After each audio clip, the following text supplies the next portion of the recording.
क्या हमें काम जीवन यापन के लिए करना चाहिए या फिर अपने मनपसंद की चीज से जुड़ा काम करना चाहिए?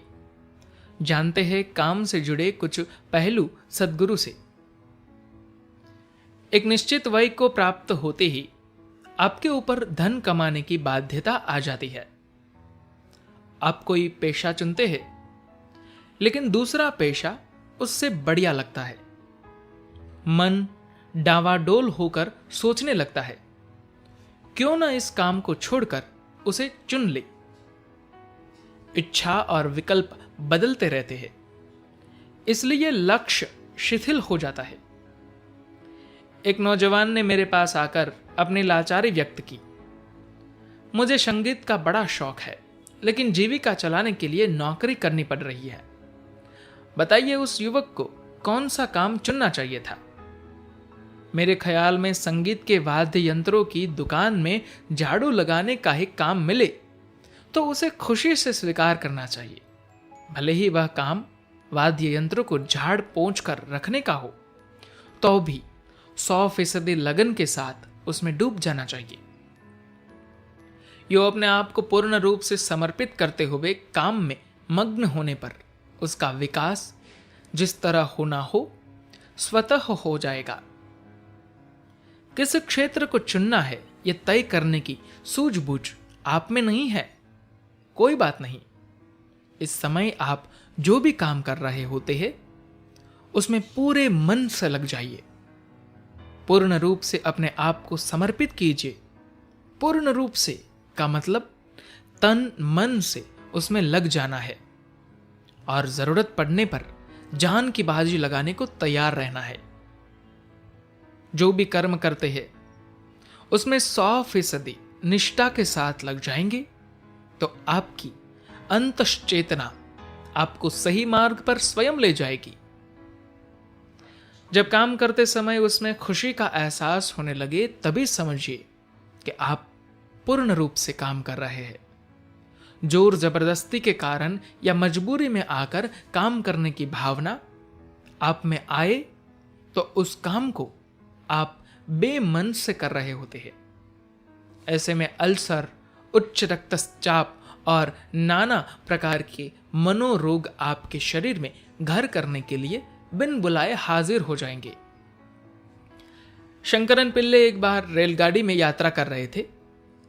सुविधा से बैठने के लिए जगह मिल गई तो बैठ गए।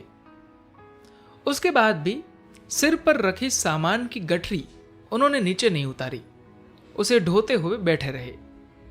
टिकट बाबू आए, खाने पीने की चीज बेचने वाले आए। गठरी सिर पर होने की वजह से शंकरन पिल्ले से सहज ढंग से कोई भी काम करते नहीं बन रहा था। सहयात्रियों में से किसी ने पूछा, भाई साहब, गठरी काफी बड़ी होने के कारण शायद नीचे उतारना मुश्किल हो रहा है, क्या मैं आपकी मदद करूं? शुक्रिया, ऐसी कोई बात नहीं है। ओ, अब समझा, गठरी के अंदर मूल्यवान वस्तुएं होंगी। चोरी का भय हो तो गठरी को नीचे रखकर आप उसके ऊपर बैठ सकते हैं ना। ना, कोई कीमती सामान नहीं, पुराने कपड़े लत्ते हैं बस। फिर उसे क्यों आप नाहक ढो रहे हैं? बस यही सोचता हूं, अपने इस बोझ को बेकार रेलगाड़ी पर क्यों डालूं? शंकरन पिल्ले बोले। जिन लोगों को शंकरन पिल्ले की तरह अपने भार को उतारना नहीं आता, वे क्या किसी काम को तरीके से कर सकते हैं? परिवार के पूरे बोझ को कंधे पर ढोने के दुख के साथ जो लोग काम करते हैं, उनकी कौन सी इच्छा पूरी होंगी? मेहरबानी करके अपने मन के बोझ को उतार डालिए। जिस काम को कर रहे हैं उसे खुशी के साथ निभाइए। प्लेटफॉर्म पर घोषणा सुनाई दे रही है, आपकी गाड़ी 4 घंटे विलंब से रवाना होगी। प्लेटफॉर्म पर मौजूदा सारे के सारे प्रौढ़जन, हाँ आप लोग, मुहर्रमी चेहरे के साथ बैठे रहेंगे मानो कयामत आने वाली हो। प्रतीक्षा करने के 4 घंटे के दौरान कांटों पर बैठने की सीख के साथ रेल प्रबंधन को कोसते रहेंगे। लेकिन यात्रा के लिए इंतजार कर रहे बच्चों पर जरा गौर कीजिए। अपने हाथ में छोटी मोटी जो भी चीज है उसे लेकर अपनी जगह पर मस्ती से खेलते हुए मिलेंगे, किसी तरह की खींच के बिना। बच्चे अनावश्यक रूप से अपने आप को दुख नहीं देते। जो भी क्षण सामने है, खुशी से उसका आनंद लेते हैं। बिना किसी झंझट पाले अपने जीवन को पूर्ण बना लेते हैं। लेकिन आप जिंदगी में खुशी पाने के मकसद से अपने आप को दुखी बना लेते हैं। फिर भी आनंद लूटने का गुर न जानकर हार जाते हैं।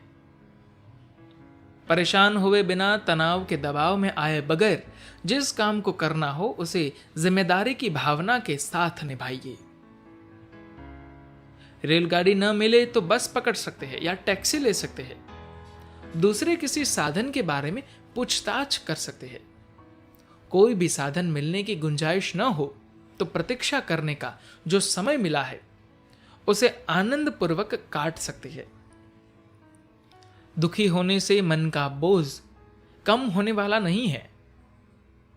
खुशगवार जन ही किसी भी काम को अनायास खेल खेल में कर सकते हैं। यदि मैं किसी मंदिर का नाम लूं तो आप वहां जाएंगे। वहां जो देवता विराजे हैं उनसे सीधे संवाद करने की कला आपको नहीं आती। इसलिए आप मंदिर के पुजारी को भगवान का एजेंट मान लेंगे। उसके हाथ में 10 रुपए रखेंगे। आपका नाम, नक्षत्र, राशि और पता आदि का उल्लेख करते हुए वह एजेंट मंदिर के देवता का आह्वान करेंगे।